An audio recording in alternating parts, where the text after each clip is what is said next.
Let's Get To presents 5, 4, 3, 2, 1.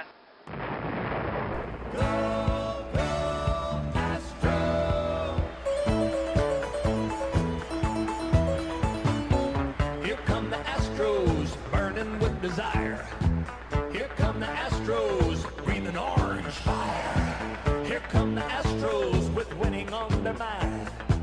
Here come the Astros, number one every time. Go, go, Astros. We want Houston! We want Houston! Alvarez hits a high drive, center field. Veerling's back! This game is turned upside down! And the pitch is lifted to right by Castellanos. Long run for Tucker over toward the line and foul territory. Makes the catch, and the Houston Astros do it again. 2022 World Series champions. And now, Go Astros. Astros baseball from three guys who've been there since Art Howe had hair. All right, good morning, Astros fans. It is Monday. It is September 18th, and Andy. Well, first of all, James is not on the show today. He has lost a series to the Royals discomfort, but I think all of us do. That was less enjoyable than I thought it'd be. Andy, your reaction to this week? This week, I mean, starting to bleed into the season, right? So we are a community that is concerned with what have you done for me lately, it seems, and what we've done lately has not been great. You can't reasonably lose in a normal season 4 of 6 to the 2 worst teams in baseball and expect to make the playoffs with what we have 12 games left now, I believe. Yep. Now, having said that, we seem to be competing for a division with 2 other teams that also don't have any desire to actually win this division title. So keep hope alive, I guess, is the best way that I could describe what happened in Kansas City and Oakland before that.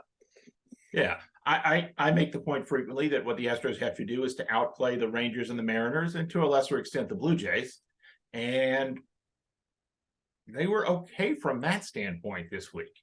We may look back at this as a missed opportunity, but they're a game and a half up on the Rangers, who had this bifurcated week. They went into Toronto, swept Toronto, and you thought, well, Toronto, we don't have to think about anymore, and then got swept by the Guardians. You have the Mariners, who also went 2-4 and got swept by the Dodgers, including in their hangover game yesterday. So, I mean, it's, you could be a Mariners fan today.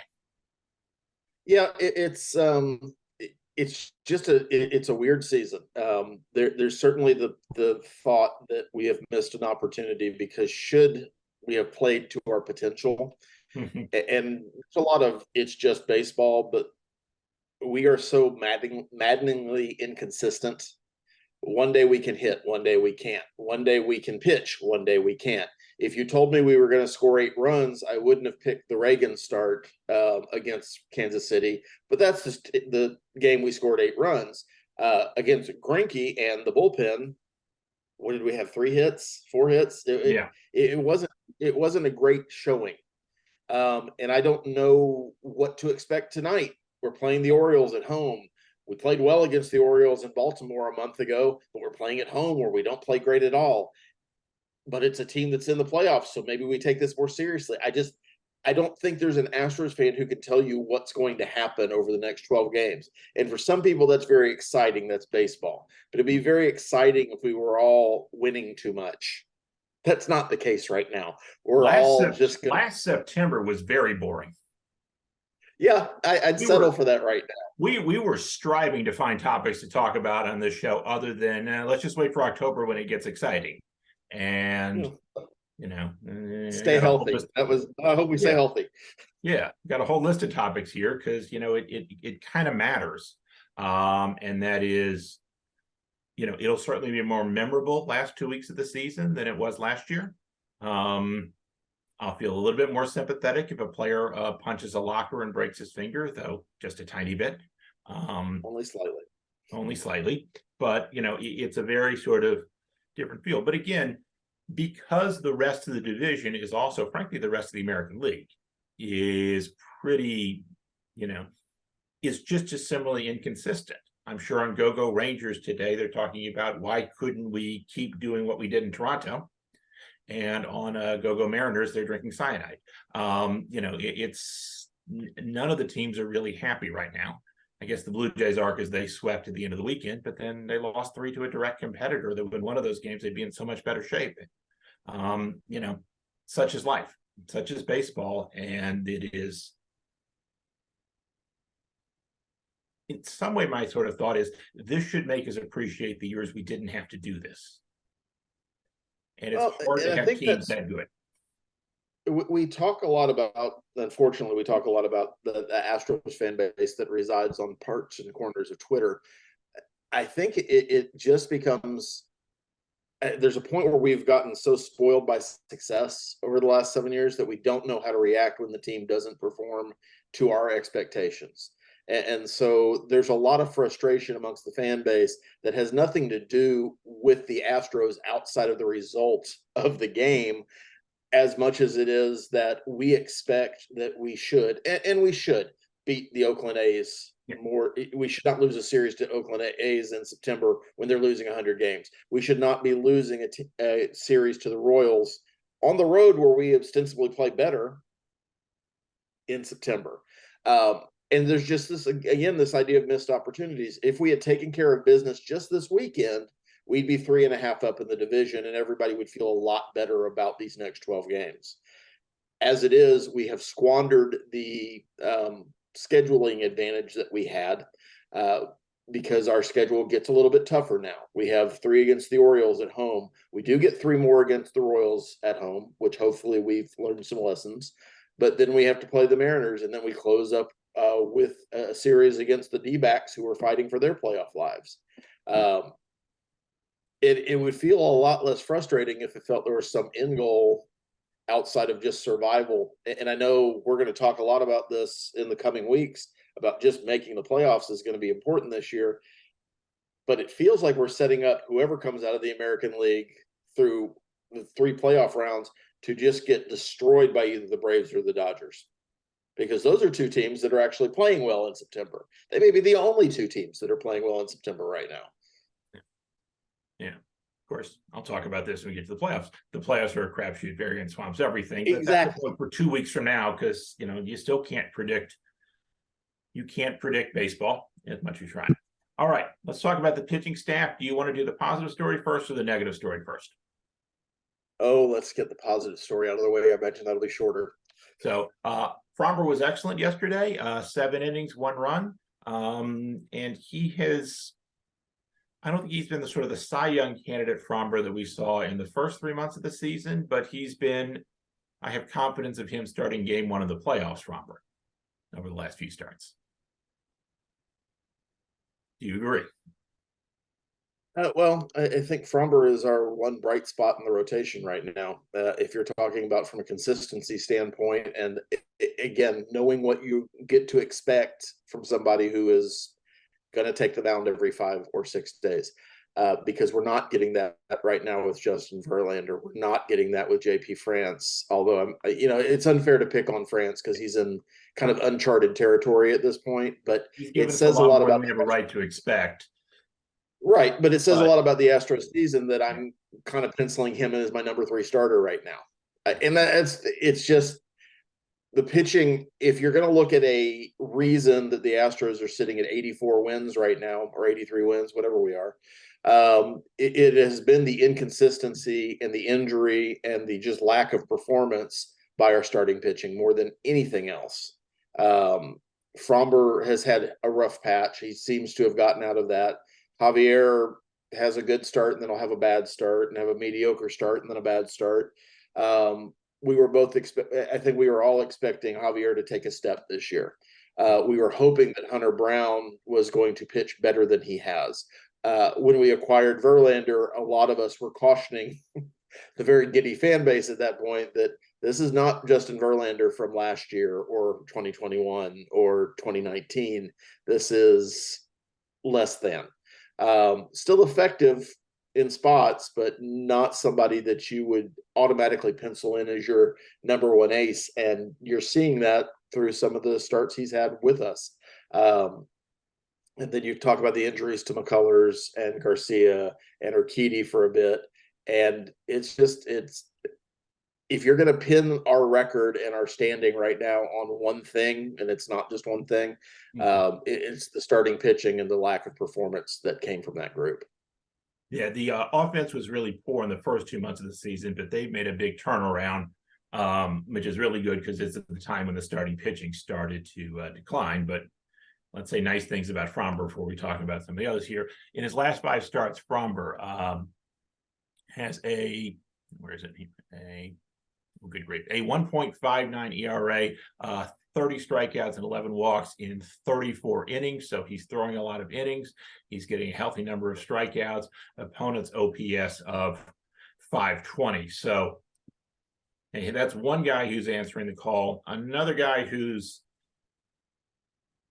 none of our starters, I think, are pitching terribly. They're just not pitching up to our expectations. And on that list is Justin Verlander, who you remember when he was going good and he'd give up 1 solo home run per game and you'd say that's it? I wish he'd go back to 1 home run and it was solo. He's given up a lot of home runs as a Astro this time, and that bit him this week and continues to bite him. More thoughts on Verlander? We talk a lot about father time catching up to people. And I don't in any way mean to say that Justin Verlander is done as an effective major league starter, but I think his time as a perennial Cy Young contender is probably over. And so again, it becomes, what do you expect from this guy that is taking up a good portion of your payroll, although certainly not as much as he could if Uncle Steve wasn't footing the bill for a lot for the next 2 years. In a normal rotation, he'd be a solid 3 starter right now. And unfortunately, we need him to be a solid 2.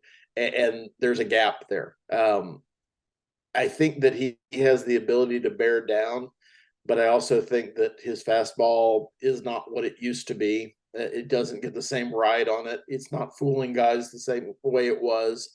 And I believe, without having the numbers in front of me, he's putting too many guys, I mean, to your point, on base. And I think there's walks that have happened that wouldn't have happened in the past. He's been baseballed a little bit. And I'm sure you can tell me his BABIP and FIP and all those things that would tell me I'm wrong about that. But overall, he just hasn't been as effective as he was even going into last September. So he's still, I mean, he is our number 2 pitcher. We don't have another option that's better than him. I hope there are more good starts left than there are bad starts, but you really don't know at this point. And what it's doing is kind of, with Verlander leaving games. I will say this about Verlander. He does seem to have the ability to eat innings to an extent, even when he's not going well. So he's not taxing the bullpen dramatically like JP France did in his last start, or Christian Javier has done for the last 3 months. So there's that. So, again, in this world in 2023, he's a solid number 2 for the Houston Astros. Yeah, I mean, the biggest issue for Verlander, 8 starts in Houston, 9 home runs allowed. So he's, his strikeouts are a little diminished from last year. Again, that's father time catching up with him, but the home runs, some of that can just be, home run rate ahead. There's a little bit of luck to that. It's also Verlander pitches in a way that's very, when he gets got for home runs. We've seen that a lot, but hopefully that'll come down. He had 9 home runs in his 16 starts with the Mets. So, those have bunched, unfortunately, for the Astros. But you're right. There's no true number 2 on this team. And, maybe Verlander can step up and do that as we get to the end of the season here. But we'll need lots from the bullpen. Let's turn to the bats here. Last week, we were very excited about the bats because they had 4 games in which they scored 10 runs or more. So that's always good to get double-digit runs. This week, in the first 4 games of the week, they scored 10 runs total. Yep. And again, it's the consistency or the inconsistency is what will drive you crazy. And I've got to just think there's a combination of things that happened this week. I think there's just a natural lack of focus when you're playing 100-loss teams. I think that's natural. It's not great, but I think there's a natural reason for that is you just aren't hitting as well because the hitting requires extreme focus as a Major League Baseball player. I think the other part of it, not to necessarily go back to the pitching, but our pitching staff over the last 30 days especially has given up a 883 OPS against. And so when you're constantly behind as a hitter, when you start games down 3-0, like we saw a couple times this last week, it's really, really difficult to stay within yourself, especially as you get later into games and you're trailing. And I don't want to, mention Voldemort's name here, but Jeff Bagwell said on the radio earlier this week, you get into this area of wanting to hit a 3-run home run. The problem is there's nobody on base. Yeah. And you've got a lot of players trying to do that. It's like, we kind of sleptwalk through the first 5 innings. Let's try to get intense now. I just don't think it works that way. The other part of that is that with the Royals, especially, you've got a lot of pitchers that maybe you don't have a lot of exposure to. You have the luxury for the Royals of not really caring if you win the game. So you're going to throw a guy and throw him for 3 innings or throw him for the minimum 3 pitchers and trade somebody else out and throw a lot of pitchers that don't have a lot of exposure against those hitters. That doesn't explain what happened with Oakland this week. Because we've seen Waldichuk plenty of times. Waldichuk shut this lineup down for 5 innings. But I think there's just a lot of congruent circumstances that have made this just a really, really bad week in a season that's had a few bad weeks. Again, having said all that, there was so little damage done to the standings that we're all kind of in this limbo state of somebody's got to step up and win this thing, right? And if it's going to be the Astros, if they all keep going 500, which is basically what all the teams in the AL West have done in this month, they could do that, right? But if somebody's going to stand up, you've got to think, somebody on this team's going to stand up and say, we're going to win this. It's going to have to be the offense. Mm-hmm. And so I'm hoping that the intensity, the focus, the whatever you want to call it that you can't quantify is ratcheted up against Baltimore this week. We aren't going to see, nobody's going to see Felix Bautista. So, and we hit Felix Bautista well. We may be the only team in baseball that hits Felix Bautista well.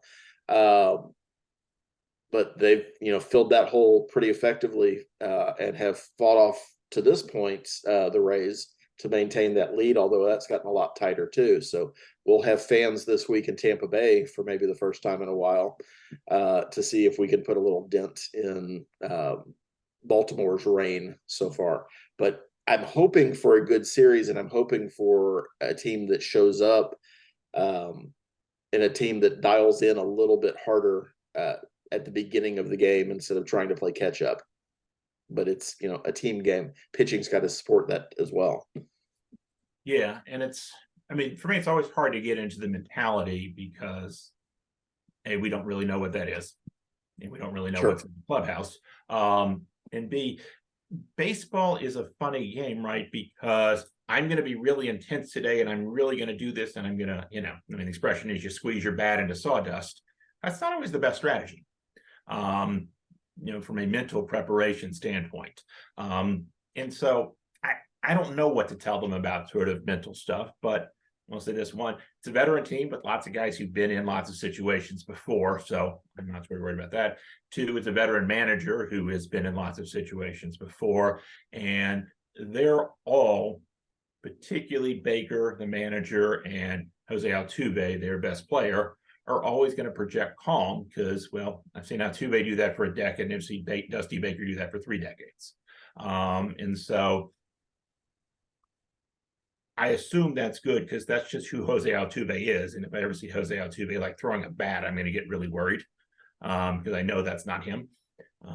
It's an interesting point. Was we don't have a whole lot of to use a parlance that you may be familiar with from college, a bunch of players with the red ass. Yeah.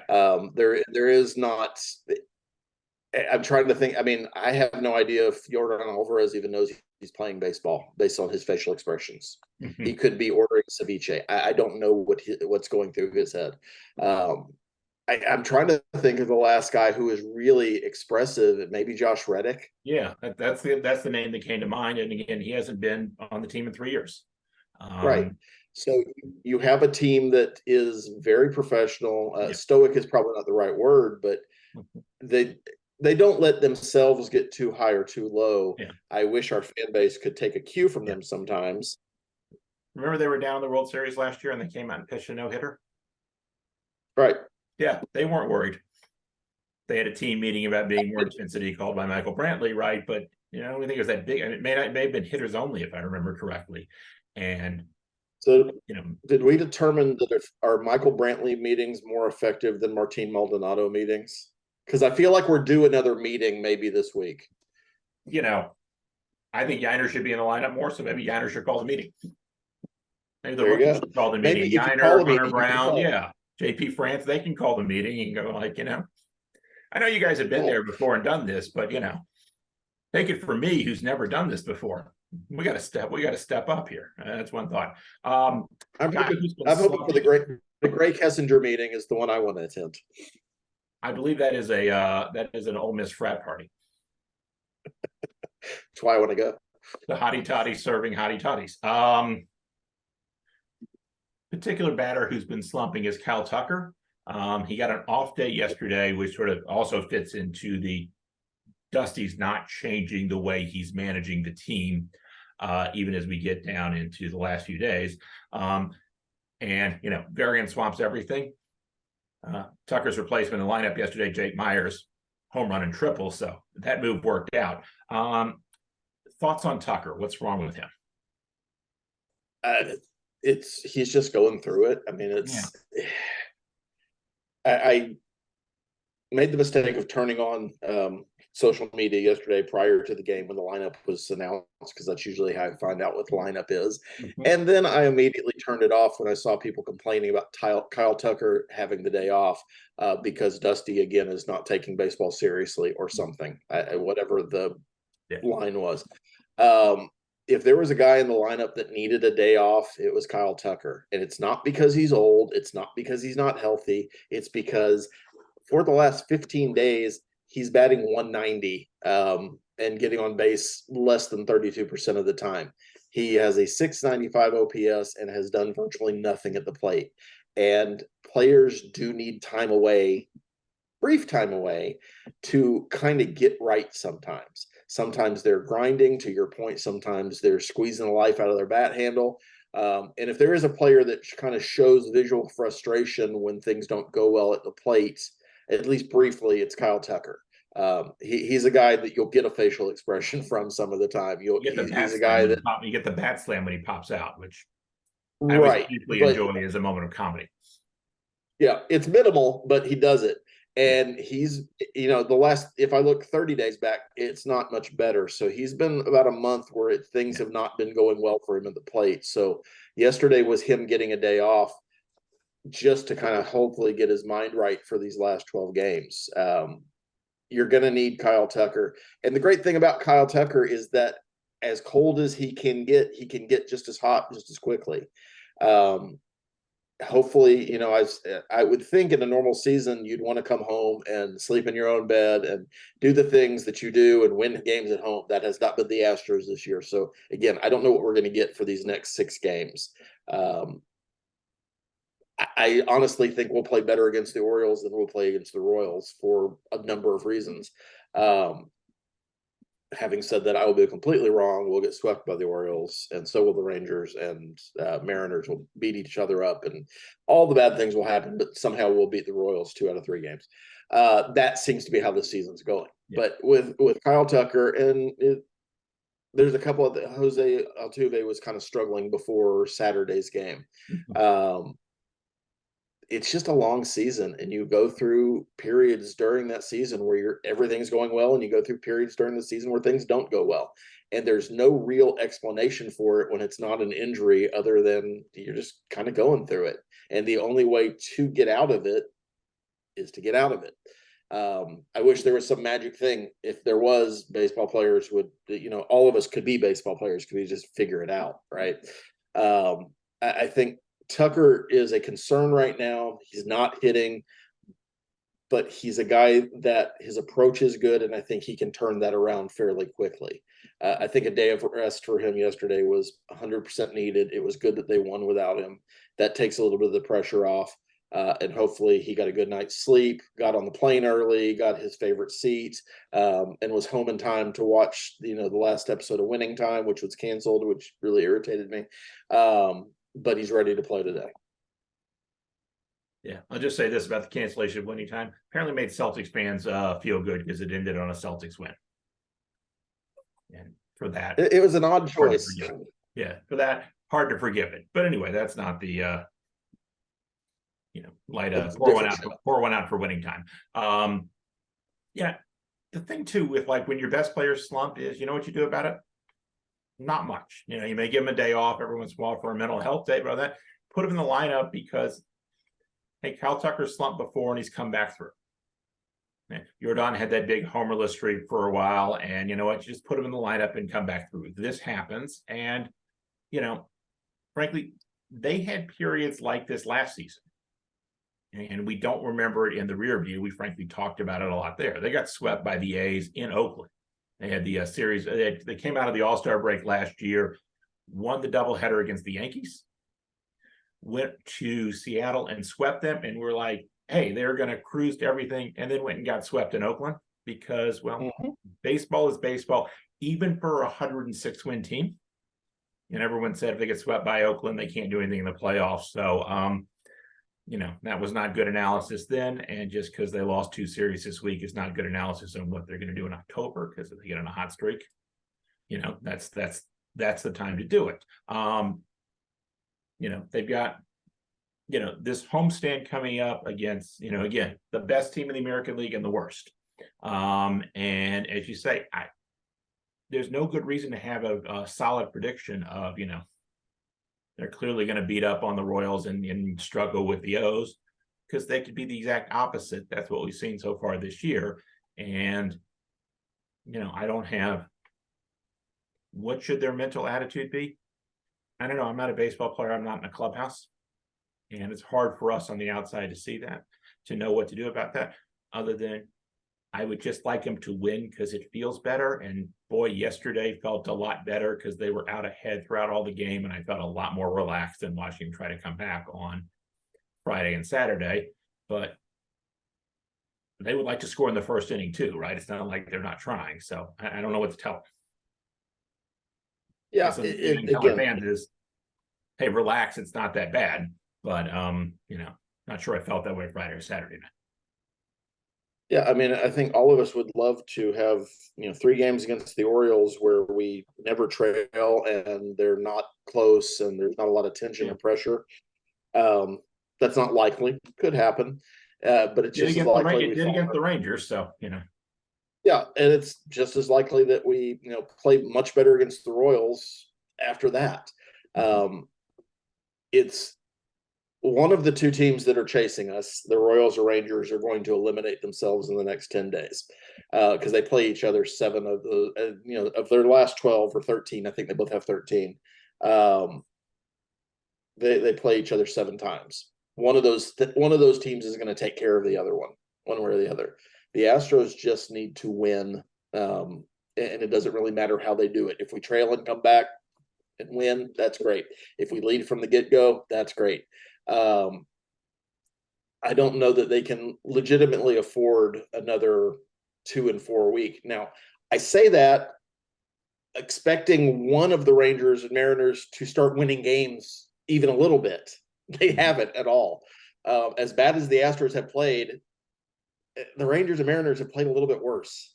Yeah. And so it's just, if we could go 4-2 this week, I would feel a lot better going into that last week than if we go 3-3 or worse.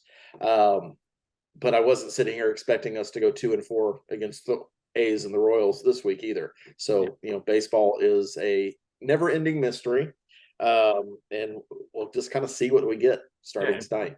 And part of that too is if I told you they weren't going to go 2-4 this week, you're like, oh God, they're going to lose the division. They're going to be in the wild card and be real close to that because these other teams are going to win. And none of that happened. And the damage they did to themselves is not nothing, but minimal. And so that's the silver lining is sort of like too strong here. Like that's the reality, right? The Astros are up a game and a half in the division on the Rangers, 2.5 on the Mariners for the last playoff spot. So they are the heavy favorite to win the division and, not absolutely certain, but, close to certain to make the playoffs. They need not to go 2-10 to end the season, but the chances they do that are low. They're much more likely to go 7-5, 8-4, something like that, which will be a good enough record to get in. And, if they get the division, they get a bye, which would be really nice on a veteran team. Get a few days off, set up their pitching rotation, and be ready to go. So we will see. But again, hey, for this is my sort of general thought on the season. For every bit of frustration there's been, for as annoying as this season has been, for as many frustrating decisions that the front office made in the offseason, and for whatever we want to say about the managerial choices during the season, the cost of that has been they're only up a game and a half in the division. And they're likely to get the 2 seed and a bye, and that's not a real punishment in reality for that. And, again, speaks to, despite everything we want to say, it's a good team with lots of good players, despite everything. And I think that's the maddening thing for me is they're good enough that they could go 12-0 these next 12 games. I wouldn't bet on it, but they could.